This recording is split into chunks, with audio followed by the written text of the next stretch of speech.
एक बार की बात है, राजा उत्तानपाद थे और उनकी दो रानियां थी। एक रानी का नाम सुनीति और दूसरी रानी का नाम सुरुचि था। सुनीति बड़ी रानी और सुरुचि छोटी रानी थी। रानी सुनीति के पुत्र का नाम ध्रुव और रानी सुरुचि के पुत्र का नाम उत्तम था। राजा उत्तानपाद का रुझान छोटी रानी सुरुचि के तरफ ज्यादा था, क्योंकि वो दिखने में काफी सुंदर थी, लेकिन रानी सुरुचि अपनी सुंदरता पर काफी घमंड करती थी। वहीं बड़ी रानी सुनीति का स्वभाव सुरुचि से बिल्कुल अलग था। रानी सुनीति काफी शांत और समझदार स्वभाव की थी। राजा का सुरुचि के तरफ अधिक प्रेम देखते हुए रानी सुनीति दुखी रहती थी। इसलिए वह अपना ज्यादा से ज्यादा वक्त भगवान की पूजा अर्चना करते हुए बिताती थी। एक दिन सुनीति के पुत्र ध्रुव अचानक अपने पिता राजा उत्तानपाद के गोद में जाकर बैठ गए। वह अपने पिता के गोद में बैठकर खेल ही रहे थे कि वहां छोटी रानी सुरुचि पहुंच गई। राजा के गोद में ध्रुव को बैठे देखकर रानी सुरुचि को गुस्सा आ गया। रानी ने ध्रुव को राजा के गोद से नीचे उतारते हुए कहा, तुम राजा के गोद में नहीं बैठ सकते हो। राजा की गोद और सिंहासन पर सिर्फ मेरे पुत्र उत्तम का अधिकार है। यह सुनकर ध्रुव को बहुत बुरा लगा। ध्रुव वहां से रोते हुए अपनी माँ के पास चला गया। ध्रुव को रोता देख माँ काफी चिंतित हो गई और ध्रुव से उसके रोने का कारण पूछा। ध्रुव ने रोते हुए सारी बात बताई। ध्रुव की बात सुनकर माँ के आंखों में भी आंसू आ गए।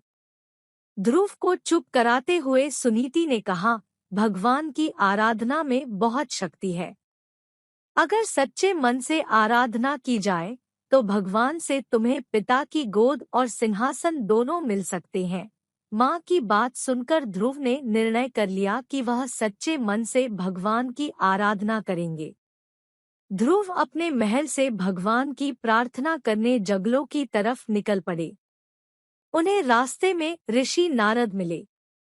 छोटे से ध्रुव को जंगलों की तरफ जाता देख नारद ने उन्हें रोका।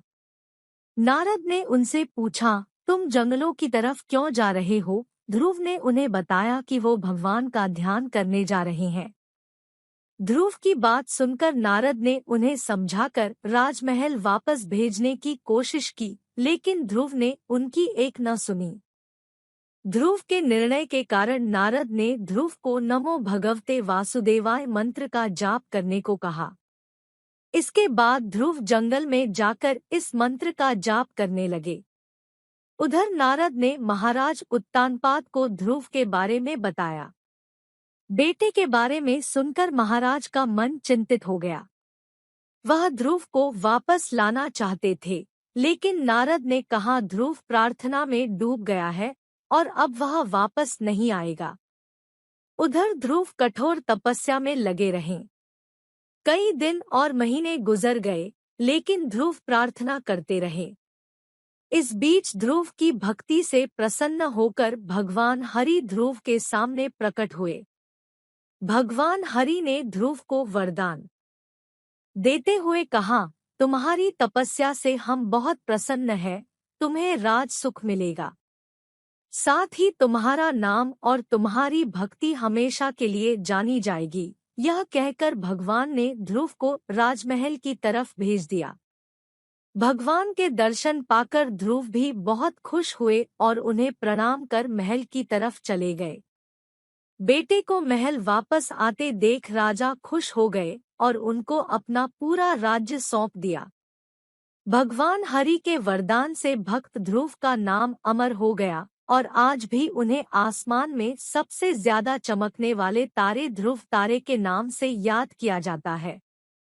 इस कहानी से यही सीख मिलती है कि अगर धैर्य और सच्चे मन से कोई प्रार्थना करे तो उसकी इच्छा जरूरी पूरी होती है।